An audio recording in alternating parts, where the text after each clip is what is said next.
When I ask someone how you earn money through stocks, usually the answer I get is you buy low and you sell high. Yes, this is correct, but it isn't the only way to earn in stocks. A lot of investors fail to realize the other factor, which I think is the biggest contributor to gains in our market: dividends. The goal of dividend investing is simple. Create a large enough fund so that in the future, the dividends you get can maybe surpass the money you get from your job, or be enough for all your daily needs to survive, or to just let it grow and grow along the years and wait for your retirement age. Dividend investing is often taken for granted, as they say it's so slow. Well, it does indeed take time for your portfolio to snowball, but the biggest advantage of this is it's easy to do.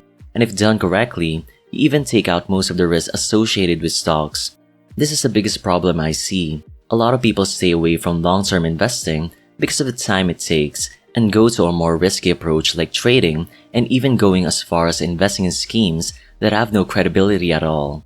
In the end, they end up going back to zero, and some even having more debts. When I look at dividend investing, I see it from a long-term perspective. Yes, it is slow at start, but when you get to a certain amount, the cash flow coming in would begin to speed up, as far as even replacing your main job. If you put in the data, let's say you can invest 10,000 pesos a month with a 5% dividend yield, which is easy to get especially here in the Philippines, with a 10% tax rate for dividends, which is a tax rate for dividends in the country, and let's just put in a 2% annual dividend increase, which is very conservative. 30 years from now, your portfolio would grow to 9.6 million pesos, and the dividend income you have during that time would be 484,000 a year, or 40,333 pesos a month. So if you started at age 24, then by 54, you would have a decent passive income for yourself. Extend it to another 6 years, or a total of 36 years for your retirement at 60, then you have 16 million pesos and a dividend income of 803,000, or 66,916 pesos a month. That is outstanding. I know a lot of people in their 60s and during their working days had more than a 6-digit income a month don't have this much passive income in their 60s. And in our country, as a suspension won't be enough for your needs. Just imagine retiring with 66k a month. You'd even be able to travel once or twice a year with that money.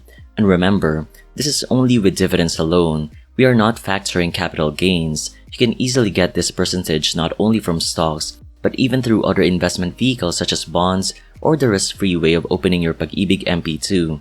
They even offer a higher dividend yield than 5%. So from a long-term perspective, yes, it's slow, but just imagine the power of compounding a small amount of money each month.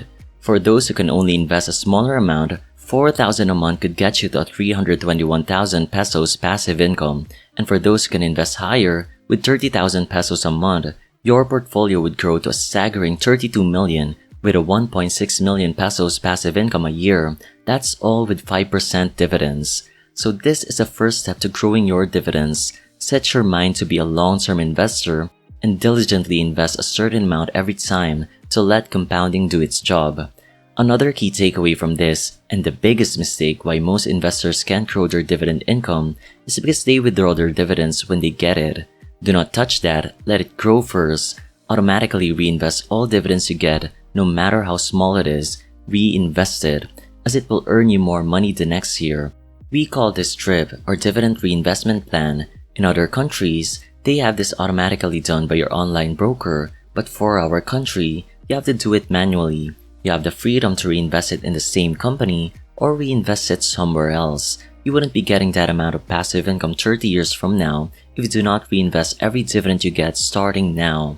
But of course, even though you do all this, having a long-term perspective, reinvesting all dividends, you have to know the right investments to put your money in. So it's time to educate yourself first. Time and time again, I always say this in my videos, never invest in a company you have no knowledge about or any investments out there you have no knowledge about. This way you won't be the next victim of those Ponzi schemes or scams you see online. Don't waste your hard-earned money. Remember what I said earlier, 4,000 a month can lead you somewhere great, but if you burn hundreds of thousands for nothing, then you're wasting the compounding potential of your money. Use it wisely, so it does not hurt to read books first. As for me, what I didn't just jump into watching YouTube videos or those you see on Google. I jumped straight into books as they would provide me with better lessons And after I've learned the basics, that's when I started using the videos I see online, as I can filter the ones that are really useful, as I already have prior knowledge. This is a problem. A lot of people actually fall into scams because of this, because if the one talking is so good with words, you definitely believe what they are saying is right.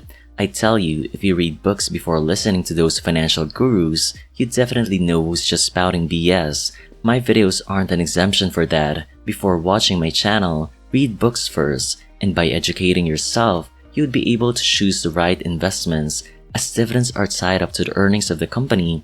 Then if you know the company you're investing in is strong and is growing consistently over the years, there's a high chance your dividends will grow the next year, further amplifying the compounding effect or the snowball effect when reinvesting dividends.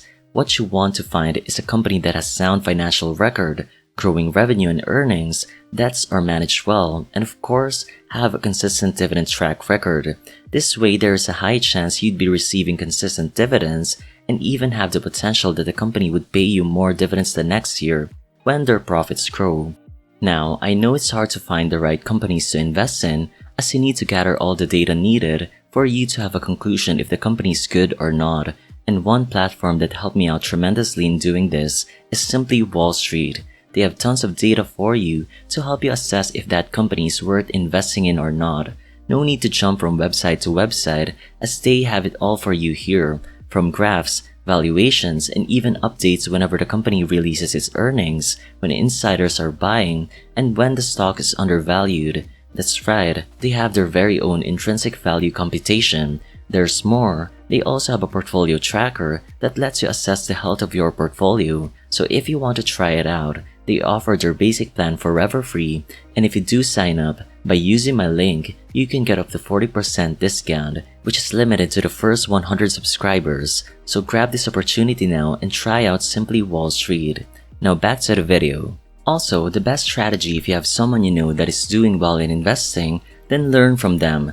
You know, I really like associating myself with rich people. Why? Because you can get free education from them, you can learn from their experiences. Another thing you can do to help grow your dividends is to live frugally. Just learn from the greatest investor himself, who even as a billionaire budgets his spending on his McDonald's meals. You know, the best practice to start this is what Warren said: do not save what is left after spending, but spend what is left after saving. This way you're sure you've already invested a certain amount. Another factor that will help you live frugally is your environment, your friends or your partner. As they say, show me your friends and I'll show you your future. Well, it's true, because if all your friends are lavishly living their lives, buying all the gadgets and non-stop travel, then chances are you would do the same. Instead of having some amount to invest every month, you spend it all on that vacation or that new gadget. How can you grow your dividend portfolio if you don't have any money left to invest? That's why your environment is a big factor in your growth. Not only can it guide you, but also motivates as well if you have the right people around you. In investing, the start is the hardest because it feels like the process is so slow. Having the right people can help you get past through that point and motivate you to strive forward. Lastly, avoid bad debts. In investing, compounding is working for us, but having bad debts turns it the other way around. Compounding is working against you. The high interest you get here can even surpass what you earn from your investments. Avoiding this is easy enough. Just buy the things you can afford. If you can't afford it now, save up for it instead of swiping your card for something you barely even need and can't even afford in the first place. The less debt you have, the larger you can invest, or better yet, don't have any debts at all. I can easily invest every month because I have no debts on hand, and I'm relaxed because I don't have any deadline to pay anything. This helps me more in my mental state in investing. Especially right now, our market isn't doing fine, so avoid these kinds of debt and let compounding work for you instead. So I hope this video helped you out. I know everything that I said may sound like the obvious solution, and chances are you may already know this, but the thing is, are you applying it? Never forget the basics, as knowing this alone can already put you on the right path to success. All the books I've read just say the same thing over and over again, because that is all there is to it. You just have to be committed and disciplined to do these things for a long time. With that said, if you haven't clicked the like button, I'd really appreciate it if you do so before leaving. And don't forget to try out Simply Wall Street. It would definitely help you out. Thank you and see you in the next video.